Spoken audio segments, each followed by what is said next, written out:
Hi வணக்கம் நண்பா நண்பேஸ். இந்த டேப்ஸ் பென்ஷன் விஷயமா தமிழ்நாடு அரசு ஊழியர்கள், ஆசிரியர்களுக்கு 2 முக்கியமான அப்டேட் வந்திருக்கு. அது என்னன்னு இந்த வீடியோவில் பார்க்கலாம்.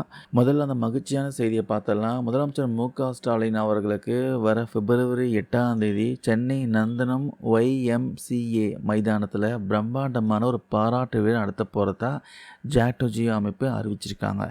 எதுக்காக இந்த விழான்னு கேட்குறீங்களா?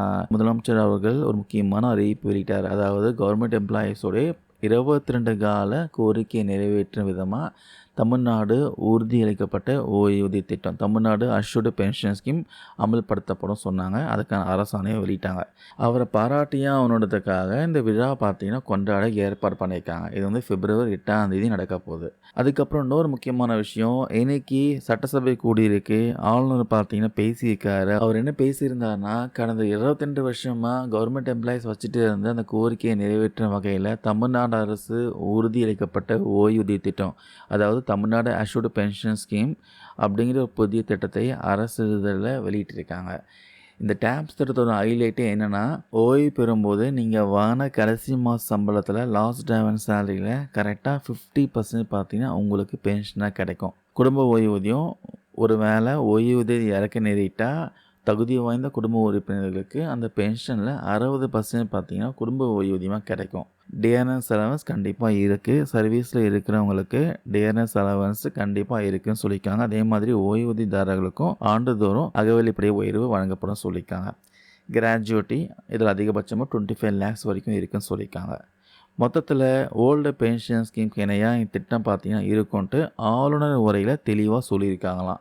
அரசுக்கு செலவு எவ்வளோ அதுவும் பார்த்தீங்கன்னா ஆளுநர் உரையில் வந்து குறிப்பிட்டிருக்காங்க. ஏற்கனவே நிதி நெருக்கடி இருந்தாலும் அரசு ஊழியர்கள் நலனுக்காக திட்டத்தை செயல்படுத்த முதற்கட்டமாக 13,000 கோடி ரூபாயும், அதுக்கப்புறம் வருஷம் 11,000 கோடி ரூபாயும் அரசு ஒதுக்கீடு செய்ய போகிறாங்க.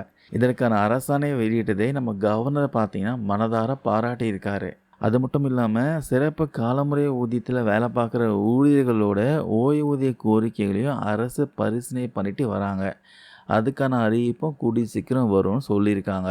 ஸோ கவர்மெண்ட் எம்ப்ளாயீஸ்க்கு இது மிகப்பெரிய நிம்மதி தரக்கூடிய செய்தியாக தான் இருக்கும் நம்புகிறோம். ஸோ ஜாக்டோ அமைப்பாகட்டும், ஆளுநர் உரையாகட்டும், இதை பேஸ் பண்ணி பார்த்தா கவர்மெண்ட் எம்ப்ளாயீஸ் எல்லாருக்குமே அந்த டேப்ஸ் பென்ஷன் ஸ்கீம் ஓகே அப்படின்னு தெளிவாக தெரியுது. ஸோ ஃபைனலாக திமுக பார்த்தீங்கன்னா அவங்க கொடுத்த வாக்குறுதி என்னன்னா 181, அதாவது ஓல்டு பென்ஷன் ஸ்கீம் நிறைவேற்ற கோரி தான் ஆசிரியர்களும் ஊழியர்களும் போராடினாங்க. ஆனால் அரசு உறுதியளிக்கப்பட்ட ஓய்வூதியம் திட்டங்கிற பெயரில் அவங்களை ஏமாத்திடுச்சுன்னு சொல்லலாம். குழந்தை அழுதா எப்படி கிலுகிலுப்பை காட்டிலாம் ஏமாற்றுவாங்களோ அதே மாதிரி போராட்டங்கிற அழகிய நிறுத்த தான் அரசு காட்டுற கிலுகிலுப்பை அப்படின்னு சொல்லலாம்.